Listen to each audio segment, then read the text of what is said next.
إن الحمد لله نحمده ونستعينه ونستغفره ونعوذ بالله من شرور أنفسنا ومن سيئات أعمالنا من يهده الله فلا مضل له ومن يضلل فلا هادي له وأشهد أن لا إله إلا الله وحده لا شريك له وأشهد أن محمدا عبده ورسوله أما بعد يا أيها الذين آمنوا اتقوا الله حق تقاته ولا تموتن إلا وأنتم مسلمون يا أيها الناس اتقوا ربكم الذي خلقكم من نفس واحدة وخلق منها زوجها وبث منهما رجالا كثيرا ونساء واتقوا الله الذي تساءلون به والأرحام إن الله كان عليكم رقيبا يا أيها الذين آمنوا اتقوا الله وقولوا قولا سديدا يصلح لكم أعمالكم ويغفر لكم ذنوبكم ومن يطع الله ورسوله فقد فاز فوزا عظيما فإن أصدق الحديث كتاب الله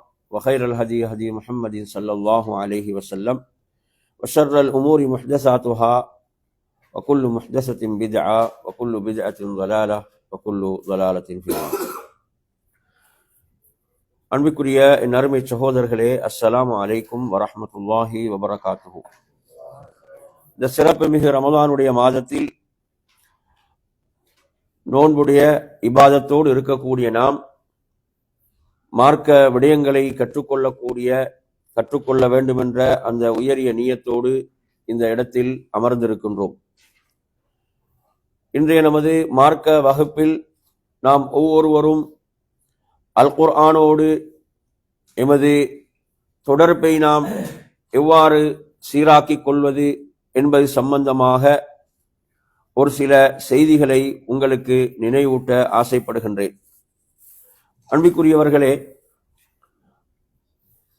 அல் குர்ஆனோடு நாம் பேண வேண்டிய தொடர்பென்பது மிக உன்னதமானதாக, சிறப்புக்குரியதாக, மிக மிக வலியுறுத்தப்பட்டதாக இருந்து கொண்டிருக்கிறது. அல்லாஹ்வின் தூதர் ஸல்லல்லாஹு அலைஹி வஸல்லம் அவர்கள் குறிப்பிட்ட ஒரு ஹதீஸை நாம் பார்க்கலாம். இந்த ஹதீஸ் முஸ்லிமிலே பதிவாகி இருக்கிறது. இமாம் முஸ்லிம் ரஹிமஹுல்லா அவர்கள் பதிவு செய்யக்கூடிய ஒரு சிறப்பான ஒரு செய்தியாக இந்த செய்தி இருக்கிறது. இதனுடைய வார்த்தைகள் மிக முக்கியமாக கவனிக்கப்பட வேண்டிய வார்த்தைகள், இந்த ஹதீஸினுடைய வார்த்தைகள். அதில் எவ்வாறு அந்த வாசகம் இடம்பெறுகிறது அப்படின்னு பார்த்தீங்கன்னு சொன்னா, யுதா பில் குர்ஆனி யௌமல் கியாமத்தி வ அஹ்லிஹி அல்லதீன கானு யஅமலூன பிஹி. எனவே மறுமையுடைய நாளில் அந்த அல் குர்ஆன் உடையவர்கள் கொண்டு வரப்படுவார்கள், அல் குர்ஆன் உடையவர்கள் கொண்டு வரப்படுவார்கள் என்று சொல்லிவிட்டு அல்லாஹ்வுடைய தூதர் சொல்கிறார்கள். அதாவது அல்லதீன கானு யஅமலூன பிஹி, குர்ஆனை கொண்டு செயல்பட்டவர்கள். இதுதான் முக்கியமானது. அதாவது குர்ஆனின் படி வாழ்ந்தவர்கள். குர்ஆன் உடையவர்கள் என்றால் யார் இந்த ஹதீஸ்ல வருதுன்னு பாருங்க. குர்ஆனின் படி வாழ்ந்தவர்கள், குர்ஆனை செயல்படுத்தியவர்கள் கொண்டு வரப்படுவார்கள் என்று அல்லாஹ்வுடைய தூதர் ஸல்லல்லாஹு அலைஹி வஸல்லம் அவர்கள் இதிலே சொல்கிறார்கள். என் அருமையான சகோதரர்களே, அப்ப இந்த இடத்தில் மிக முக்கியமாக கவனிக்க வேண்டிய விஷயம் என்னவென்றால், குர்ஆன் உடையவர்கள் என்றால் யார்? இதை நீங்க முதலாவது புரிந்து கொள்ள. இந்த ஹதீஸ் நமக்கு மிக தெளிவா சொல்லுது, குர்ஆன் உடையவர்கள் என்றால் யார்? குர்ஆன் உடையவர்கள் என்றால் குர்ஆனின் படி வாழ்ந்தவர்கள். இது நீங்க முதலாவது மிக முக்கியமாக புரிந்து கொள்ள வேண்டிய விஷயம். ஏனென்றால் இன்று மக்கள் குர்ஆனை ஓதுகிறார்கள், குர்ஆனை மனனம் செய்கிறார்கள், குர்ஆனை ஓதுகிறார்கள், குர்ஆனை மனனம் செய்கிறார்கள். இதெல்லாம் சிறப்பான விஷயங்கள் தான். ஆனா குர்ஆன் உடையவர்கள் என்பதில் இவர்கள் இந்த இரண்டோட மட்டும் நிறுத்தி கொண்டா வரமாட்டாங்க. நல்லா புரிஞ்சுக்கோங்க. குர்ஆனை ஓதுறாங்க, குர்ஆனை மனனம் செய்யறாங்க, ஆனா என்ன செய்யல? குர்ஆனின் படி வாழவில்லை. குர்ஆனின் படி வாழவில்லை என்றால் அவர்கள் குர்ஆன் உடையவர்களில் வரமாட்டார்கள். ஏன்னா ஹதீஸ் மிக தெளிவாக சொல்லுது, குர்ஆனின் படி வாழ்ந்தவர்கள். அப்ப அல்லாஹ்வுடைய தூதர் எவ்வளவு சிறப்பு, மறுமையில் அவர்கள் கொண்டு வரப்படுவார்கள் என்று வருது ஹதீஸ்ல. மறுமையில் அவர்கள் கொண்டு வரப்படுவார்கள். ஏன் நான் உங்களுக்கு இதை சொல்கிறேன் என்றால், இன்று குர்ஆனை மனனம் செய்யக்கூடிய ஆர்வம் மாஷா அல்லாஹ் என்று நிறைய மதரசாக்கள், ஊருக்கு ஊரு குர்ஆனை மனனம் செய்யக்கூடிய மதரசாக்கள், மஸ்ஜிதுகள் எல்லாம் நிறைய பரவி வளர்ந்து விட்டன. அல்ஹம்துலில்லாஹ், நல்ல ஒரு விஷயம். ஆனால் குர்ஆனுக்குரிய கடமை குர்ஆனை மனனம் செய்வதோடு நிறுத்திக் கொள்ளக்கூடாது. ஏன்னா இப்ப சில நேரங்களில் பாத்தீங்கன்னா, அவர் குர்ஆனை உள்ளத்தில் சுமந்திருப்பார், ஆனால் குர்ஆனுக்கு நேர்மாற்றமாக வாழக்கூடியவராக இருப்பார். குர்ஆன் உள்ளத்தில் இருக்கும், குர்ஆனை உள்ளத்தில் சுமந்திருப்பார், ஆனால் அவரது வாழ்க்கை குர்ஆனுக்கு மாற்றமாக இருக்குமே. அவருக்கு தெரியாது, அவரது உள்ளத்தில் சுமந்திருக்கக்கூடிய குர்ஆனுடைய விளக்கம் அவருக்கு தெரியாது. அந்த குர்ஆன் என்ன சொல்கிறது என்ற விளக்கம் அவருக்கு தெரியாத காரணத்தால் அதுக்கு நேர்மாற்றமாக செயல்படுவார். சில நேரம் குர்ஆனை மனனம் செஞ்சிருப்பாரு, அவர் போய் என்ன செய்வாரு, தர்காக்கு முன்னால அங்க அடக்கப்பட்டவரிடம் துஆ செய்து கொண்டிருப்பார். ஆனா குர்ஆன் என்ன சொல்லும்? குர்ஆன் சொல்லும், அல்லாஹ்விடமே பிரார்த்தியுங்கள், அல்லாஹ் அல்லாதவர்களிடம் பிரார்த்திக்காதீர்கள் என்று குர்ஆன் சொல்லும். அந்த குர்ஆனை உள்ளத்தில் சுமந்திருப்பார், ஆனா அவருக்கு என்ன தெரியாது, குர்ஆனுடைய இந்த மெசேஜ் அவருக்கு தெரியாது. புரியுது அவங்க சொல்றது? அதே போன்றுதான் இப்ப குர்ஆனை ஓதுவது என்ன? வணக்கம் இல்லையா? குர்ஆனை ஓதுவது வணக்கம். அதில் நீங்கள் ஒரு எழுத்தை ஓதினால் ஒரு எழுத்துக்கு 10 நன்மைகள். குர்ஆன் எப்படி வருகிறது? 35வது அத்தியாயம் 29வது வசனம், இன்னல்லதீன யத்லூன கிதாபல்லாஹ், நிச்சயமாக இவர்கள் அல்லாஹ்வுடைய வேதத்தை ஓதி, பாருங்க, யத்லூன கிதாபல்லாஹ், அல்லாஹ்வுடைய வேதத்தை ஓதுகிறார்கள், வ அகாமுஸ் ஸலாத், தொழுகையை நிலைநாட்டுகிறார்கள், அதே போன்று வ அன்ஃபகு மிம்மா ரஸக்னாஹும் சிர்ரன் வ அலானியத்தன், நாம் வழங்கியவற்றிலிருந்து மறைமுகமாகவும் வெளிப்படையாகவும் அவர்கள் செலவு செய்கிறார்கள், யர்ஜூன திஜாரத்தன் லன் தபூர், இவர்கள் நஷ்டமில்லாத வியாபாரத்தை செய்தவர்கள். நஷ்டமில்லாத வியாபாரம், எத்தனை விஷயம் இதுல வந்துச்சு? நஷ்டமில்லாத வியாபாரம் என்பதில் அல்லாஹ் என்னென்ன சொல்றான்? அல்லாஹ்வுடைய வேதத்தை ஓதுவார்கள். அல்லாஹ்வுடைய வேதத்தை ஓதுவாங்கன்னா நல்லா புரிஞ்சுக்கோங்க, குர்ஆன்லயும் ஹதீஸிலும் அல்லாஹ்வுடைய வேதத்தை ஓதுவாங்கன்னா அதனுடைய பொருளை விளங்கி ஓதுவதுதான். என்ன அர்த்தம்? பொருளை விளங்கி ஓதுவதுதான், அதுதான் அதனுடைய அர்த்தம். இப்ப பொருளை விளங்காமத்தோடு ஓதினா நன்மை கிடையாது என்றால் நன்மை இருக்கிறது. ஆனா குர்ஆனும் சுன்னாவும் குர்ஆனை ஓதுவார்கள் என்றால் அந்த அர்த்தம் அங்க இருக்குது. என்ன? அதனுடைய விளக்கத்தோடு அதனுடைய அர்த்தத்தை புரிந்து ஓதுவார்கள். இதுல நஷ்டம் போகாத வியாபாரமாக 3 விஷயம் சொல்லப்பட்டுச்சு. முதல் விஷயம் என்ன? யத்லூன கிதாபல்லாஹ், அல்லாஹ்வுடைய வேதத்தை ஓதுவார்கள். இரண்டாவது என்ன? தொழுகை அவர்கள் நிலைநாட்டுவார்கள். மூன்றாவது என்ன? அவர்கள் மறைமுகமாகவும் வெளிப்படையாகும்.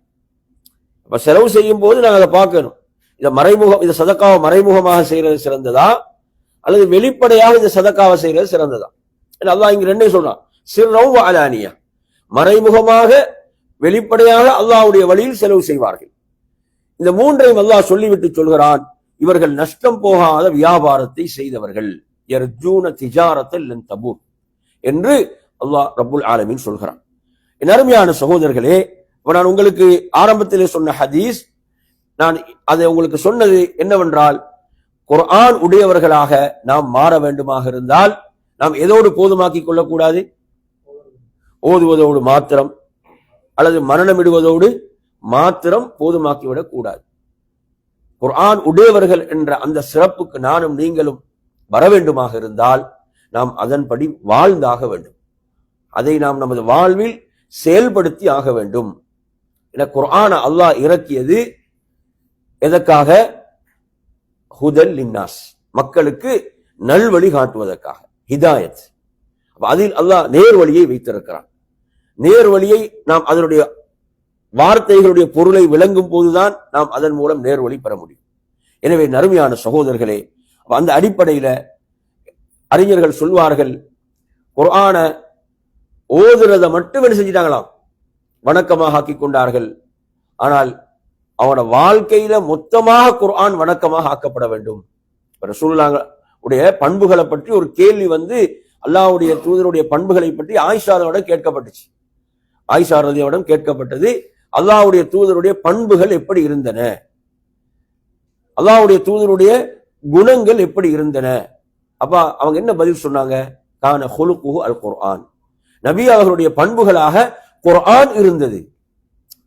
குர்ஆன் நபி அவங்களோட வாழ்வு என்பது குர்ஆன். எனவே இன்று நாங்க குர்ஆன் அறிஞர்கள் சொல்வார்கள், எங்கு போய் பார்க்க வேண்டும்? கபர்ல அடக்கப்பட்டவருடைய வாழ்க்கையில தான் குர்ஆன் இருக்கிறது. பூமிக்கு மேல் வாழக்கூடிய வாழ்வில் குர்ஆன் இல்லை என்று சொல்வார்கள். எனவே நறுமையான சகோதரர்களே, இந்த ஹதீஸ் நமக்கு சொல்லக்கூடிய முக்கியமான சிறப்பு என்ன? நல்லா புரிஞ்சுக்கோங்க. இந்த ஹதீஸுடைய மறுமையுடைய நாளில் குர்ஆன் உடையவர்கள் கொண்டு வரப்படுவார்கள். அவங்க யாரு குர்ஆன் உடையவர்கள்? குர்ஆனின் படி வாழ்ந்தவர்கள். அதே ஹதீஸ்ல வருகிறது, தக்துமுஹு சூரத்துல் பக்ரா வ ஆலு இம்ரான். அந்த மக்களுக்கு முன்னால 2 சூரா இருக்குமா? இந்த சூரா சுப்ஹானல்லாஹ், சூரத்துல் பக்ரா, ஆலு இம்ரான், இந்த 2 சூறாவும் அவர்களுக்கு முன்னால் இருக்கும். யாருக்கு? இந்த குர்ஆனின் படி வாழ்ந்த மக்களுக்கு முன்னால் இந்த 2 சூறாக்களும் இருக்கும். எந்தெந்த சூரா? சூரத்துல் பக்ரா, ஆலு இம்ரான். எனவே நறுமையான சகோதரர்களே, நபி அவர்கள் இதற்கு ஒரு அழகான உதாரணத்தை, 3 உதாரணங்களை சொன்னார் என்று அந்த சஹாபி சொல்றார். யாரு சஹாபி? நவாஸ் இப்னு சம்ஆன் ரலியல்லாஹு அன்ஹு சொல்றார். நபி அவர்கள் இதற்கு 3 உதாரணங்களை சொன்னாங்க. எதற்கன்னா இந்த 2 சூறாக்கும். எந்த சூறாக்கு? சூரத்துல் பக்ராவுக்கும் ஆலு இம்ரானுக்கும். என்ன உதாரணம் சொன்னாங்க என்று சொன்னால், அவர் சொல்றார், அந்த உதாரணங்களை நான் மறக்கவே இல்லை. 2 மேக மூட்டங்கள், மேகங்கள், அது போன்று இந்த 2 சூறாக்களும் இருக்கும். இந்த சூறா 2 எப்படி இருக்கும் என்று தெரியணுமா இல்லையா? அந்த புத்தக வடிவத்தில் இருக்குமா? எப்படி இருக்கும் அப்படின்றத அல்லாஹ்வுடைய தூதர் உதாரணத்தின் மூலம் சொல்றாங்க. எப்படி சொல்றாங்களே, 2 மேக கூட்டங்களை போன்று இந்த 2 சூறாவும் இருக்கும். இது ஒன்று. அடுத்து நபி அவர்கள் அதிலே சொல்கிறார்கள், அதாவது பிரகாசம் அளிக்கக்கூடிய 2 மேக கூட்டங்களை போன்றுதான் அதனுடைய நிறம் சொல்லும் போது அது பிரகாசமானதாக இருக்கும் என்ற அடிப்படையிலே சொல்கிறார்கள். 3வது சொல்கிறார்கள், 2 பறவை கூட்டங்களை போன்று இருக்கும். 2 பறவை கூட்டங்களை போன்று இருக்கும். அந்த 2 சூறாக்களும் யாருக்காக என்றால், அந்த 2 சூறாவுக்கு உரிய கடமைகளை செய்த அந்த அடியாருக்காக அல்லாஹ்விடத்தில் என்ன செய்யுமாம்? வாதாடும். அல்லாஹ்விடத்தில் அந்த அடியானுக்காக பேசும். அப்ப இந்த 2 சூறா மிக மிக முக்கியமானது. நல்லா விளங்கிக்கோங்க. இந்த சூறா சூரத்துல் பக்ரா, ஆலு இம்ரான். நீங்க பார்க்கலாம், உமர் ரலியல்லாஹுடைய வாழ்வில் அவங்களோட வரலாற்றில் சொல்லப்படுகிறது, அவங்க சூரத்துல் பக்ராவை மரணமிடுவதற்கு 10 வருடங்கள் எடுத்துக்கொண்டார்கள். எத்தனை வருடம்? 10 வருடங்கள். அப்ப இதற்கு அறிஞர்கள் விளக்கம் சொல்லும் போது சொல்றாங்க, அவ்வளவு அவர்கள் அந்த வசனங்களை மரணமிட்டார்கள், தங்களோட வாழ்க்கையில செயல்படுத்துவாங்க, அதை விளங்குவாங்க, அறிவாங்க. அதற்கு பிறகுதான் ஏனைய வசனங்களை இப்படி 10 வருடங்கள் எடுத்துக்கொண்டார்கள். அப்படி ஒரு சிறந்த சூறா தான் சூரத்துல் பக்ரா. அதே போன்று அடுத்து ஆலு இம்ரான். இந்த 2 சூறாவுக்கும் நாங்க ஹதீஸ் ஒரு பேர் படிச்சுக்கிறோம். என்ன பேர்? இந்த 2 சூறாவுக்கும் நபி அவங்க ஒரு சிறப்பு பேரை சொல்கிறார்கள். ஜஹ்ராவைன் என்ன சொல்றாங்க? அஸ்ஸஹ்ராவைன். இந்த 2 சூறாவுக்குரிய பேர்கள். அஸ்ஸஹ்ராவைன் என்று சொன்னால் அது பிரகாசம் அளிக்கக்கூடியதாக மறுமையில் நிச்சயமாக இருக்கும். இந்த 2 அத்தியாயங்களுக்கு நபி அவர்கள் இந்த சிறப்பு பேரையும் வழங்கினார்கள். அதனால நாங்க குர்ஆனுடைய சூறாக்கள்ல சூரத்துல் பக்ராவுக்கு ஒரு மிகப்பெரிய கவனம் எடுக்கணும். சூரத்துல் பக்ராவை படிக்கிறதுல, விளங்குறதுல நீங்க எடுத்து பாருங்க. நாங்க சூரத்துல் ஃபாத்திஹாவை படிக்கிறோம். சூரத்துல் ஃபாத்திஹாவுல அல்லாஹ் 3 கூட்டத்தாரை பற்றி சொல்றான். சூரத்துல் ஃபாத்திஹால எத்தனை கூட்டத்தாரை பற்றி சொல்றான்? 3 கூட்டத்தாரை பற்றி சொல்கிறான். நாங்க படிச்சுக்கிறோம். யார் அந்த 3 கூட்டத்தினர்? அந்த 3 கூட்டத்தினர் எந்தெந்த இடத்துல சொல்லப்படுறாங்க சூரத்துல் ஃபாத்திஹால? சொல்லுங்க பாப்போம். சூரத்துல் ஃபாத்திஹால சொல்லப்படும் அந்த 3 கூட்டத்தினர் எந்தெந்த வசனங்கள்ல சொல்லப்படுறாங்க? ஸிராத்தல் லதீன அன்அம்த அலைஹிம். இதுல ஒரு கூட்டத்தாரை அல்லாஹ் சொல்கிறான். இஹ்தினஸ் ஸிராத்தல் முஸ்தகீம் ஸிராத்தல் லதீன அன்அம்த அலைஹிம். இதில் சொல்லப்படும் இந்த கூட்டத்தினர் யார் என்றால், இவர்கள் தான் கற்ற அந்த இல்மின் படி செயல்பட்டவர்கள், மார்க்கத்தை கற்றுக்கொண்டார்கள், அந்த கற்றுக்கொண்ட அந்த மார்க்க அறிவின்படி வாழ்ந்தார்கள்.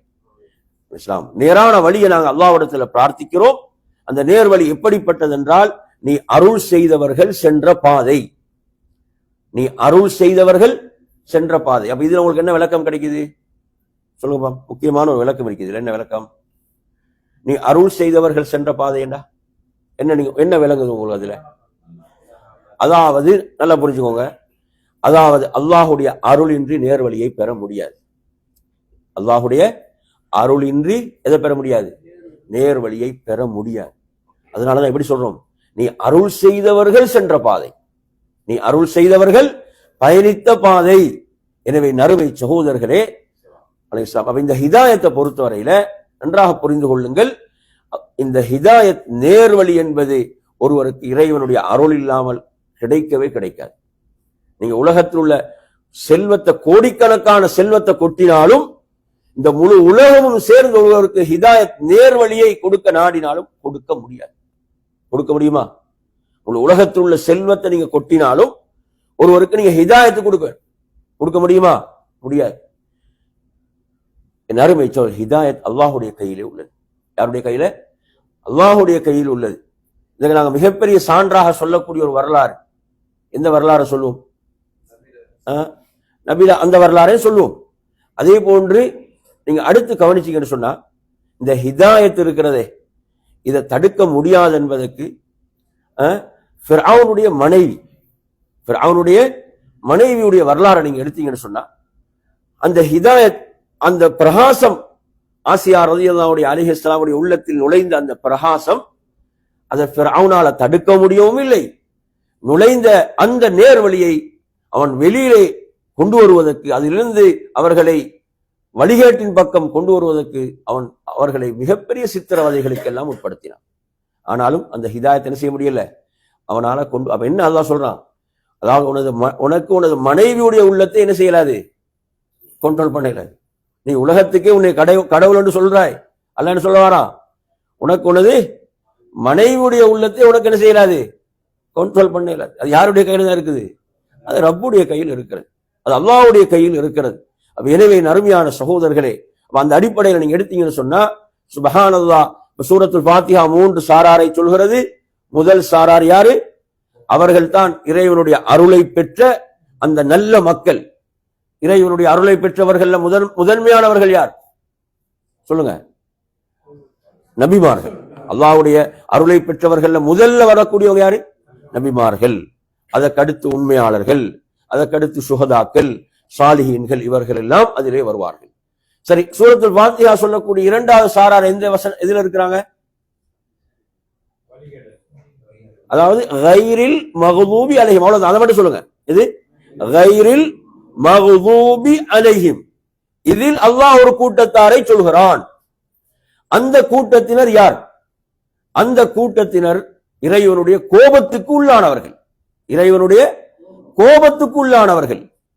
அவர்கள் எப்படி இறை கோபத்துக்கு உள்ளானார்கள் என்று தெரிய வேணுமா இல்லையா? நாங்க ஏன் தெரிய வேணும்? நாம் அதில் விழுந்து விடக்கூடாது, நாம் அந்த கூட்டத்தில் ஆகிவிடக் கூடாது என்பதற்கு நாம் தெரிய வேண்டும். அந்த இறைவனுடைய கோபத்துக்கு உள்ளானவர்கள் யார்? அவர்கள் தான் யூதர்கள். அவங்க யாரு? யூதர்கள். அப்ப யூதர்கள் நீங்க எடுத்தீங்கன்னு சொன்னா, அவர்களிடம் இல்ம் இருந்தது, மார்க்க விளக்கம் தௌராத்துடைய இல்ம் இருந்தது. ஆனா அவங்க என்ன செய்யல? அதை செயல்படுத்தவில்லை. அப்ப இறைவனுடைய கோபத்துக்கு உள்ளாகக்கூடியவங்க யாரு? மார்க்கத்தை தெரிந்தும் செயல்படுத்தாதவங்க. யார் வருவாங்க? மார்க்கத்தை கற்று அறிந்து தெரிந்து செயல்படுத்தாதவர்கள் எந்த லிஸ்ட்ல வருவாங்க? அந்த லிஸ்ட் தான். இறைவனுடைய கோபத்துக்கு எப்படி யூதர்கள் ஆளானார்களோ அதே போன்றுதான் நாங்க மார்க்கத்தை தெரிந்து கொண்டு செயல்படுத்தாமல் இருந்தால் இறை கோபத்துக்கு உள்ளாகுவோம். இது இதில் சொல்லப்படுகின்ற இரண்டாவது சாரார்.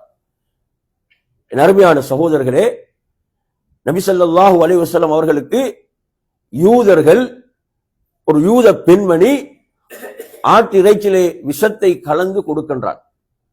நபி அவர்களை விருந்துக்கு அழைத்து நபி அவர்களோடு சென்ற சஹாபாக்கள் மரணித்து விடுகிறார்கள். சாப்பிட்டு விட்டு நபி அவர்களோடு அந்த விருந்தில் கலந்து கொண்ட நபித்தோழர்கள் மரணித்து விடுகிறார்கள். நபி அவர்கள் அல்லாஹுடைய அருளால் நபி அவர்கள் பாதுகாக்கப்படுகிறார்கள். நபி அவங்களை அல்லாஹ் பாதுகாத்தான்.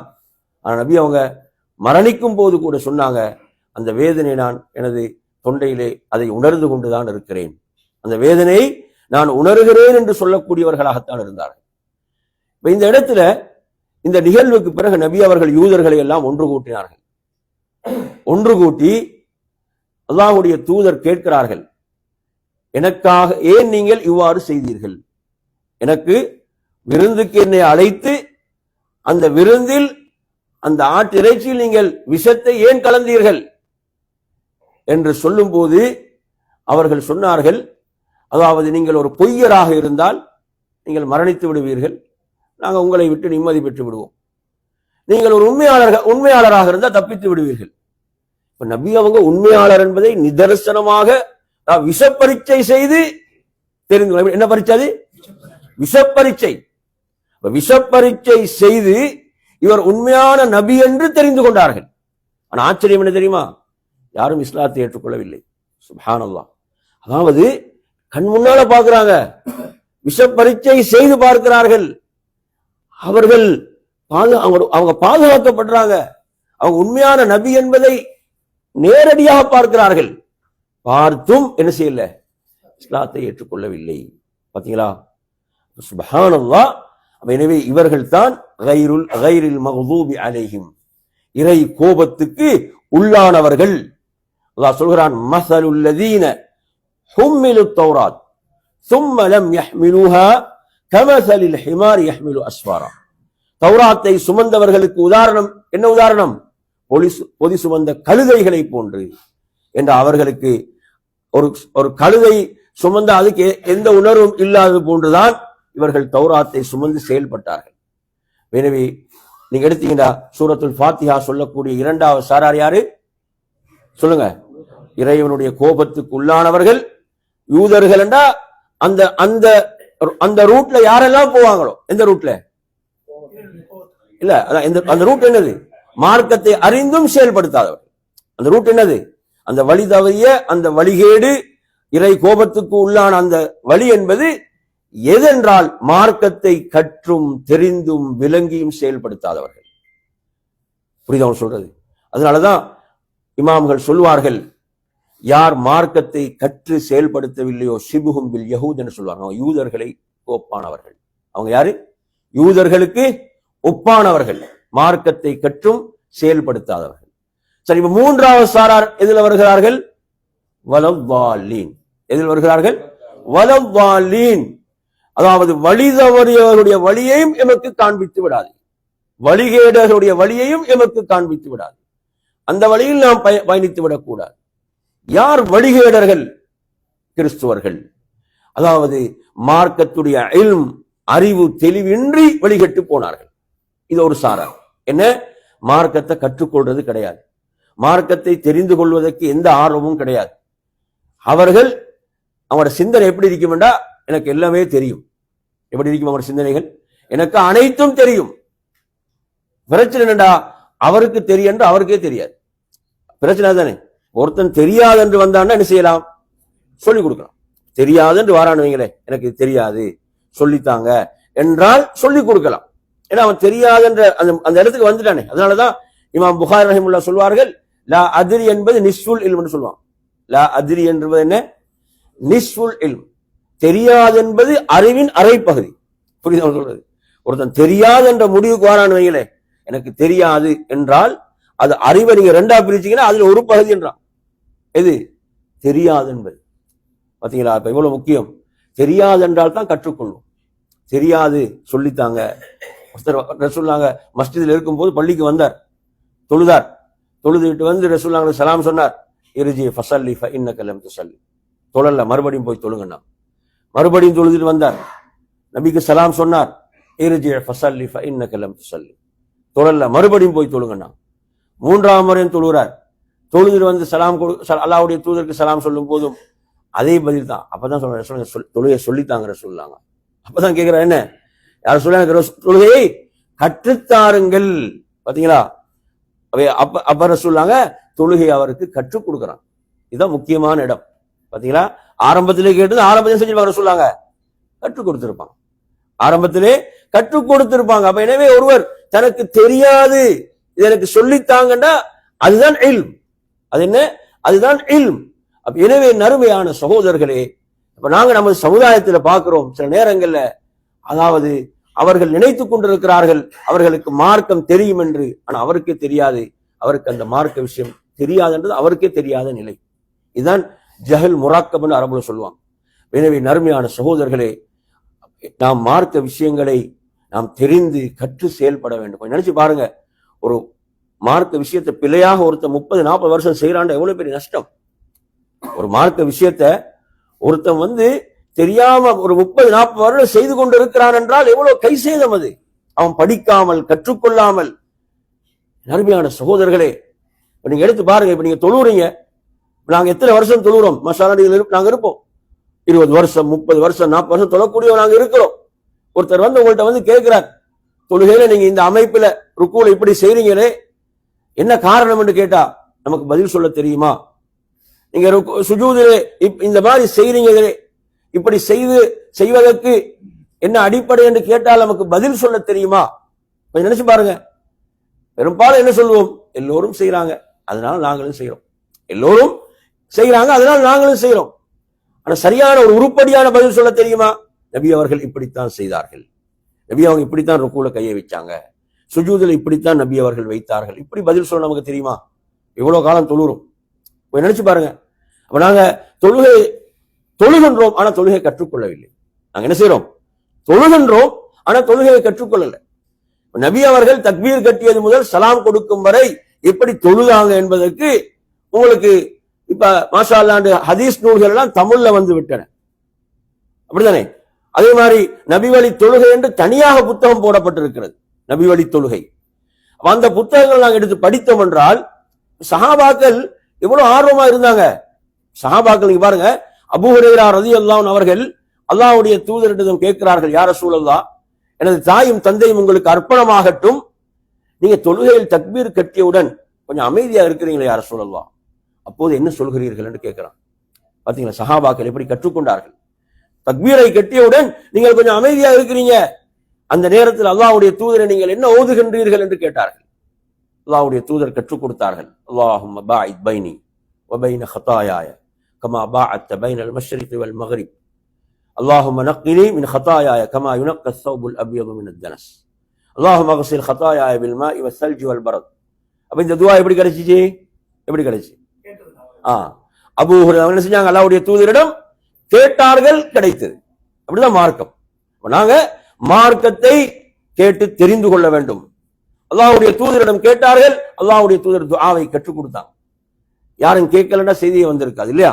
சுப்ஹானல்லாஹ். என் அருமையான சகோதரர்களே, அந்த அடிப்படையில மார்க்க விடயங்களை பொறுத்தவரையில் நாம் அதில் இப்ப நான் உங்களுக்கு சொல்ல வந்த விஷயம், இப்ப தொழுகை நான் உங்களுக்கு சொன்னேன், தொழுகை நான் உங்களுக்கு சொன்ன. அல்லாஹ்வுடைய தூதர் சொன்னாங்க, சல்லு கமா ரஅய்துமூனி உஸல்லி. எப்படி சொன்னாங்க? சல்லு கமா ரஅய்துமூனி உஸல்லி, என்னை நீங்கள் எவ்வாறு தொழ கண்டீர்களோ அவ்வாறு தொழுங்கள் என்றார்கள். எனவே அன்பிற்குரிய சகோதரர்களே, அப்ப சூரத்துல் ஃபாத்திஹா அத்தியாயம் 3 சாராரை சொல்கிறது. அதில் நாம் எந்த சாராரில் இருக்க வேண்டும், எந்த சாரார்கள் இருக்கக்கூடாது. அற்புதமாக சொல்லுதா இல்லையா? சரி, அடுத்த மிக முக்கியமான சூரா என்னன்னு சொன்னவங்களுக்கு சூரத்துல் பக்கரா. சூரத்துல் பக்கராவை நீங்க எடுத்தீங்கன்னா, இப்ப நீங்க எடுத்து பாருங்க, ஒருவர் ஒரு புத்தகத்தை எழுதுகிறார். ஒருவர் என்ன செய்யறாரு? ஒரு புத்தகத்தை துவக்குகின்றார். அந்த புத்தகத்தை துவக்கக்கூடிய ஆசிரியர் தனது முன்னுரையில் என்ன சொல்வார்? தனது முன்னுரையில சொல்வார், இது எனது முயற்சியில் இயன்ற வரை நான் இந்த புத்தகத்தை தொகுத்திருக்கிறேன். இதில் நிறைகள் இருந்தால் அல்லாஹ்வுக்கே எல்லா புகழும், ஒரு முஸ்லிமாக இருந்தால். அப்படி இல்லைண்டா இதில் குறைகள் இருந்தால் எனக்கு சுட்டி காட்டுங்கள், இதில் குறைகள் தவறுகள் இருந்தால் எனக்கு என்ன செய்யுங்க, சுட்டி காட்டுங்கள் என்று சொல்வார். அல்லாஹ் தஆலா என்ன சொல்கிறான்? ஸாலிகல் கிதாப் லா ரைப ஃபீ, இந்த வேதம் இதில் எந்த சந்தேகமும் கிடையாது. எப்படி ஆரம்பிக்கிறான் அல்லாஹ்? ஸாலிகல் கிதாப், சூரத்துல் பக்கராவுடைய ஆரம்பம். அப்ப ஒருத்தர் குர்ஆனை திறக்கும் போது இது எப்படி பொய்யா உண்மையா, சந்தேகத்துக்கு இடமானதா இல்லையா, அதற்கு முதல்ல அல்லாஹ் பதில் சொல்கிறான், லா ரைப ஃபீ ஹுதல் லில் முத்தகின், இதில் எந்த சந்தேகமும் இதில் கிடையாது. சவாலா இல்லையா? ரப்பிடமிருந்து வந்த வேதம் என்பதற்கு இதைவிட சான்று வேண்டுமா? ரப்பிடமிருந்து வந்த வேதம் என்பதற்கு இதைவிட ஒரு சான்று வேண்டுமா? என் அருமை சகோதரர்களே, அவன் சொல்கிறான் இதில் எந்த சந்தேகமும் கிடையாது. சுப்ஹானல்லாஹ். படிக்கும் போதே நம்பிக்கை என்ன? இது உண்மையான வேதம், இறை வேதம். ஏன்? இறைவனை சொல்லிவிட்டான், இதில் எந்த சந்தேகமும் கிடையாது, இதில் எந்த சந்தேகமும் இல்லை என்று அவன் சொல்லிவிட்டான். ஹுதல் லில் முத்தகீன், இது இறையச்சம் மிக்கவர்களுக்கு வழிகாட்டக்கூடியது. இறைவனை அஞ்சக்கூடியவர்களுக்கு குர்ஆன் வழிகாட்டும் என்றால் என்ன விளக்கம்? அறிஞர்கள் சொல்லக்கூடிய விளக்கம் என்ன? எந்த அளவு உங்களோட உள்ளத்துல தக்குவா இரையச்சம் அதிகரிக்கிறதோ அந்த அளவுக்கு உங்களோட உள்ளம் ஹிதாயத்துக்கு நெருங்கி கொண்டே இருக்கும். அப்படித்தானே? அவங்களுக்கு ஒரு சின்ன செய்தி சொன்னாலும் அப்படி கிளிக் ஆகும்.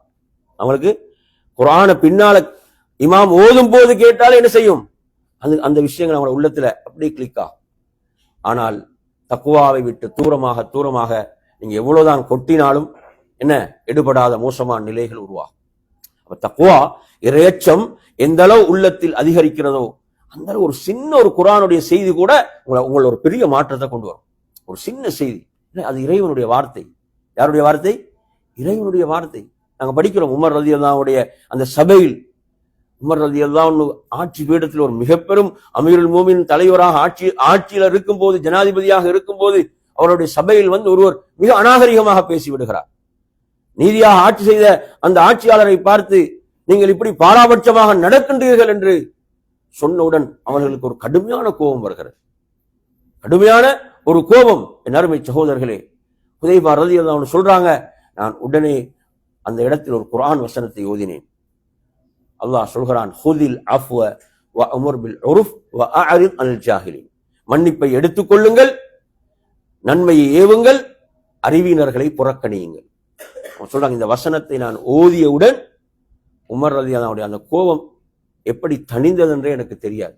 பார்த்தீங்கன்னா, அல்லாஹுடைய வார்த்தைக்கு முன்னால் அவங்க நினைச்சா எப்படி அந்த மனிதரை தண்டித்திருக்கலாம். ஆனா குர்ஆனுடைய வசனம் ஓதப்பட்டவுடன் என் அருமை சகோதரர்களே என்ன செய்யறாங்க? அப்படியே அவனுடைய கோபம் தணிந்து விடுகிறது. ஏன் தணிந்தது? அல்லாஹுடைய வார்த்தை, படைத்த ரப்புடைய அந்த மகத்துவம் வல்லமை உள்ளத்தில் நிறைந்திருந்தது. அல்லாஹ் சொல்கிறான், கால் அல்லாஹ் என்றால் அதற்கு அப்படியே கட்டுப்பட்டார்கள். எனவே நறுமையான சகோதரர்களே, நாம் இந்த சூரத்துல் பக்ரா அத்தியாயத்தை நாம் ஒவ்வொருவரும் படிக்க வேண்டும். அந்த அத்தியாயம் அவ்வளவு அற்புதமான செய்திகளை உள்ளடக்குது. எப்படி சூரத்துல் ஃபாத்திஹால நீங்க 3 சாராரை பத்தி நான் உங்களுக்கு சொன்னேனோ அதே போன்று சூரத்துல் பக்ராவுடைய ஆரம்பத்தில் அல்லாஹ் 3 சாரார்களை சொல்கிறான். சூரத்துல் பக்ராவுடைய ஆரம்பத்தில் 3 சாராரை சொல்கிறான். யார் முதல் சாரார்? முதல் சாரார் அல்லதீன யுமினூன பில் கைப். அல்லாஹ் மூமின்களை சொல்கிறான். மூமின்களுடைய முதல் பண்பு என்ன? மறைவானவற்றை நம்புவார்கள். இதுதான் நல்லா புரிஞ்சுக்கோங்க. ஈமானுடைய அஸ்லே இதுதான். ஈமானுடைய அஸ்ல் என்ன? மறைவானவற்றை நம்புவார்கள். அல்லாஹ் சொல்லிவிட்டானா? அல்லாஹ்வுடைய தூதர் சொல்லிவிட்டார்களா? அது என்ன? பகுத்தறிவில போட்டுதான் நாங்க அலசித்தான் எடுப்போம். புரியுதா? நாங்க நடைமுறைக்கு பொருத்தமன்றாதான் எடுப்போம் என்று சொல்லக்கூடியவர்கள் மூமின்கள் அல்ல. மூமின்கள் என்றால் அல்லாஹ் சொல்லிவிட்டால், அல்லாஹ்வுடைய தூதர் சொல்லிவிட்டால் என்ன செய்வாங்க? அதை அப்படியே நம்புவார்கள். அல்லதீன யுமினூன பில் கைப். அவர்கள் மறைவானவற்றை நம்புவார்கள். ஏன் நம்புவார்கள்? சொல்லுங்க. சொல்வது அல்லாஹ். சொல்வது யார்? அல்லாஹ் சொல்கிறான், அதனால் நம்புகிறோம். அல்லாஹ்வுடைய தூதர் சொல்கிறார்கள், அதனால் நம்புகிறோம். யார் யாரோ சொல்லக்கூடிய மூட நம்பிக்கைகளை எல்லாம் நம்ப மாட்டோம். அது அல்லாதவைகள் எல்லாம் என்னதான்? அவைகள் மூட நம்பிக்கைகள், போலியானவைகள். அல்லாஹ்வும் அல்லாஹ்வுடைய தூதரும் நமக்கு சொல்லக்கூடிய மறைவானவற்றை நம்பக்கூடியவர்கள் மூமீன்கள். கபருடைய வாழ்வை பற்றி அல்லாஹ்வுடைய தூதர் சொல்கிறார்களா? சந்தேகத்துக்கு இடமில்லாமல் நம்புவோம். அல்லாஹ்வுடைய தூதர் மறைவானவற்றை. எனவே மூமின்களுடைய முதல் அடிப்படையான பண்பை தான். டைம் கொஞ்சம் பார்த்து சொல்லுங்க. இப்ப எத்தனை? 5:10. அல்லதீன யுமினூன பில் கைப். இப்ப இதில் அல்லாஹ் தஆலா மூமின்களுடைய பண்புகளை அங்கு பட்டியலிடுகிறான். வயுகீமுன ஸலா. அவர்கள் தொழுகை நிலைநாட்டுவார்கள். நாம் வழங்கியவற்றிலிருந்து அவர்கள் செலவு செய்வார்கள். உமக்கு அருளப்பட்ட வேதத்தை, உமக்கு முன்னர் அருளப்பட்ட வேதங்களை அவர்கள் நம்புவார்கள். மறுமையை உறுதியாக நம்புவார்கள். சும்மா அல்லாஹ் சொல்லல, எப்படி சொல்றான்? மறுமையை அவர்கள் உறுதியாக, மிக உறுதியாக மறுமையை நம்புவார்கள். மறுமையுடைய நம்பிக்கை என்பது நமது உள்ளத்தில் அசைக்க முடியாத ஒரு ஆணித்தரமான ஒரு நம்பிக்கையாக இருக்க வேண்டும். அந்த நம்பிக்கை என்ன செய்யும்? நம்மை நகர்த்தும், ஒரு சிறந்த ஒரு அடியானாக நம்மை மாற்றக்கூடியதுதான் மறுமையுடைய நம்பிக்கை. ஏன்? அங்கு நான் ஒவ்வொன்றுக்கும் படைத்த ரப்பின் முன்னால் கணக்கு கொடுத்தாக வேண்டும். எனது ஏடு எனது கையில் ஒப்படைக்கப்படும். அதில் நான் செய்த அனைத்தும் அந்த ஏட்டில இருக்கும். எதுவும் தவறி போகாது. அதற்கு நான் ஒவ்வொன்றுக்கும் ரப்பின் முன்னால் கணக்கு கொடுத்தாக வேண்டும். சுப்ஹானல்லாஹ். அவருடைய ஏடு அவருடைய கையில் கொடுக்கப்படும் என்ற என்ன அர்த்தம்? ஒவ்வொன்றுக்கும் கணக்கு கொடுத்தாக வேண்டும். அனைத்தும் அதில் இருக்கும், அனைத்தும் அதில் பதியப்பட்டிருக்கும். எனவே நறுமையான சகோதரர்களே, இதில் முதல் சாரார் மூமின்கள். அல்லாஹ் அவர்களை சொல்கிறான், உலாயிக அலா ஹுதம் மிர் ரப்பிஹிம் வ உலாயிக ஹுமுல் முஃப்லிஹூன். அவர்கள்தான் இறைவன் புறத்திலிருந்து ஹிதாயத்தை பெற்றுக்கொண்டவர்கள், அவர்கள்தான் வெற்றியாளர்கள். அடுத்து அல்லாஹ் காஃபிர்களை சொல்கிறான், இன்னல் லதீன கஃபரு சவாஉன் அலைஹிம் அஅன்தர்தஹும் அம் லம் துன்திர்ஹும் லா யுமினூன் ختمல்லாஹு அலா குலூபிஹிம் வ அலா ஸம்இஹிம் வ அலா அப்சாரிஹிம் கிஷாவா வ லஹும் அஸாபுன் அதீம். இந்த வசனங்கள்ல ரெண்டே ரெண்டு வசனம் தான் காஃபிர்கள். மூமின்களை பார்த்தீங்கன்னா எடுத்து பாருங்க, அல்லதீன யுமினூன, அதுல இருந்து ஒரு 3 வசனங்கள் மூமின்களை பற்றி வருகிறது. காஃபிர்களை பற்றி 2 வசனங்கள். அல்லாஹு தஆலா சொல்கிறான், அவர்களுக்கு நீங்கள் எச்சரிக்கை செய்தாலும் செய்யாவிட்டாலும் சமம்தான். ஏன்னா அந்த அவர்களுடைய பாவங்கள், அவர்கள் படைத்த ரப்பை அவர்கள் மறுத்தது, அதனுடைய காரணமாக அமைந்து விட்டது. அவர்கள் ஈமான் கொள்ள மாட்டார்கள். அல்லாஹ்வோட உள்ளங்களில் முத்திரையிட்டு விட்டான் அல்லாஹு தஆலா சொல்றான். அதுக்கு பிறகு நீங்க எடுத்தீங்கன்னா சுப்ஹானல்லாஹ், ஒரு வசனங்கள், நிறைய வசனங்கள் அல்லாஹ் முனாஃபிக்குகளை சொல்கிறான். வமினன் நாஸ், இதுதான் விஷயம். வமின உங்களை தான் இருப்பாங்க. வமினன் நாஸ், மனிதர்கள் நின்றும் உள்ளவர்கள். அவங்க யாரு? நாம் ஈமான் கொண்டோம் என்று சொல்வார்கள். ஆமன்னா பில்லாஹ் வபில் யௌமில் ஆகிர், அல்லாஹுவை இறுதி நாளை நம்பிக்கை கொண்டோம் என்று சொல்வார்கள். ஆனால் அவர்கள் மூமின்கள் அல்ல. இவங்க தான் மிக டேஞ்சரான கூட்டம். அதனாலதான் அங்க நீங்க எடுத்தீங்கன்னா சூரத்துல் பக்ரால அதுக்கு பிறகு ஒரு பட்டியலே அல்லாஹ் சொல்றான், முனாஃபிக்குகள் என்றால் யார், நயவஞ்சகர்கள் என்றால் யார், நாம் மிக மிக ஆபத்தானவர்கள்.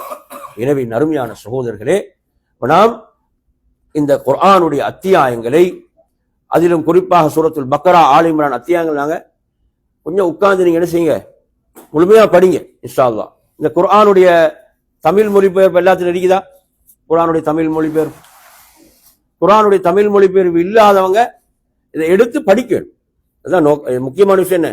எடுத்து படிக்க வேண்டும். இதுல ஒரு 6-7 குர்ஆன் இருக்கு தமிழாக்கம். இல்லாத சகோதரர்கள் எடுத்து படிப்பதற்காக நாங்க தாரோம் இன்ஷா அல்லாஹ். இது மிக முக்கியம். ரமதானுடைய மாதம், ரமதானுடைய காலம், நாங்க குர்ஆனோடு ஒரு சிறந்த தொடர்பை ஏற்படுத்திக் கொள்ள வேண்டும். அதே மாதிரி உங்களுக்கு மொபைல்கள்ல கூட மாஷா அல்லாண்டு தமிழில் குர்ஆன் அடிச்சீங்கன்னா, தமிழில் குர்ஆன் அடிச்சீங்கன்னா வரும், தமிழ் குர்ஆன் வரும். அதே மாதிரி நிறைய ஹதீஸ் நூட்களை போட்டிருக்கிறாங்க. புகாரி, முஸ்லிம், திர்மிதி, அபூ தாவூத், நசாயி, நிறைய ஹதீஸ் கிரந்தங்களோட தமிழாக்கங்கள் அதில் போடப்பட்டிருக்கு மாஷா அல்லாண்டு. அவைகள் எல்லாம் உங்களுக்கு படிக்கலாம் அந்த இணையதளம். எனவே அந்த அடிப்படையில் நறுமையான சகோதரர்களே, குர்ஆனை நாங்க ஒவ்வொருவரும் அதனுடைய தமிழாக்கத்தோடு விளக்கத்தோடு நாம் படிக்க வேண்டும். அல்லாஹ் என்ன சொல்கிறான், அல்லாஹ் எனக்கு என்ன கட்டளையிடுகிறான், அல்லாஹ் என்னை எதை விட்டு தடுக்கின்றான், அல்லாஹ் எனக்கு சொல்லக்கூடிய நற்செய்தி என்ன, அல்லாஹ் எனக்கு எதன்பால் நெருங்கக்கூடாது என்று சொல்கிறான். இப்படி என் அருமையான சகோதரர்களே, குர்ஆனை நாம் ஒவ்வொருவரும் படிக்க வேண்டும். குர்ஆனை நாம் ஒவ்வொருவரும் அதனுடைய மொழிபெயர்ப்பை, தமிழாக்கத்தை படிக்க வேண்டும். இதுல நீங்க ஒவ்வொருவரும் ஒரு உறுதி எடுத்துக்கோங்க. இந்த ரமதானுடைய மாதத்தில் இன்ஷா அல்லாஹ் குறைந்தது ஒரு நாளைக்கு ஒரு 10 வசனமாவது. சஹாபாக்கள் சொல்றாங்களா இல்லையா? நாங்கள் அல்லாஹ்வுடைய தூதரிடமிருந்து 10 வசனங்களை கற்றுக்கொள்வோம். 10 வசனங்களை கற்றால் அந்த வசனங்களை நாம் மரணமிடுவோம், அந்த வசனங்கள் உள்ள செய்திகளை எல்லாம் விளங்குவோம். அதுக்கு பிறகு ஏனைய வசனங்களை கற்றுக்கொள்வோம். குறைந்தது ஒரு நாளைக்கு ஒரு 10 வசனமோ அல்லது ஒரு பக்கமோ 2 பக்கமோ அதனுடைய மொழிபெயர்ப்போடு நாம் படிப்பது. என்ன குர்ஆன் அல்லாஹ் என்ன சொல்கிறான், சொல்லக்கூடிய செய்தி என்ன, நாங்கள் எங்களோட வாழ்க்கையில் இப்போ எத்தனை வயது எங்களுக்கு இருக்குது, இதுவரை நாங்கள் குர்ஆனுடைய தமிழாக்கத்தை படிக்கவில்லையே. ஒரு சகோதரர் இஸ்லாத்துக்கு வந்தார். அதாவது ஆடு மேய்க்கக்கூடியவராக இருந்த ஒரு சகோதரர், ஆடு மேய்த்து கொண்டிருந்த ஒரு சகோதரர், அவர் சொன்ன ஒரு விஷயம் எனக்கு மிகவும் ஆச்சரியமாக இருந்தது. அவர் சொன்னார், நான் இஸ்லாத்தை ஏற்றுக்கொள்வதற்கு முன்னர் குர்ஆனுடைய தமிழாக்கத்தை 2 முறை முழுமையாக படித்தேன் என்றார். சுப்ஹானல்லாஹ், எனக்கு ஆச்சரியமாக இருந்துச்சு. குர்ஆனுடைய தமிழாக்கத்தை 2 முறை முழுமையாக படித்தேன் என்றார். சுப்ஹானல்லாஹ். அல்லாஹு தஆலா யாருக்கெல்லாம் ஹிதாயத்தை எப்படி அருள் பாலிக்கிறான். சுப்ஹானல்லாஹ். நாங்க எங்களோட வாழ்க்கையில குர்ஆன்ல சூரத்துல் பக்ராவுடைய பொருளையாவது முழுமையாக படிச்சிருப்போமா? நினைச்சு பாருங்க. சூரத்துல் பக்ராவுடைய தமிழாக்கத்தையாவது முழுமையாக படித்திருப்போமா? குர்ஆன் அதுதான் நமது வழிகாட்டல். இன்ன ஹாதல் குர்ஆன யஹ்தி லில்லதி ஹிய அக்வம், மிகச் சரியான வழியை காட்டக்கூடியது குர்ஆன். நாம் அந்த குர்ஆனை படிக்க வேண்டும். எனவே நறுமையான சகோதரர்களே, அந்த அடிப்படையில இந்த ரமதானுடைய மாதத்தில் குர்ஆனோடு ஒரு சிறந்த நல்ல தொடர்பை நாம் ஏற்படுத்திக் கொள்வோம். அல்லாஹ் அதற்கு நம் அனைவர்களுக்கும் அருள் பாலிப்பானாக என்று கூறி நிறைவு செய்கிறேன். வாஹிரு தஅவானா அல்ஹம்துலில்லாஹி ரப்பில் ஆலமீன். வஸ்ஸலாமு அலைக்கும் வரஹ்மத்துல்லாஹி வபரகாத்துஹு.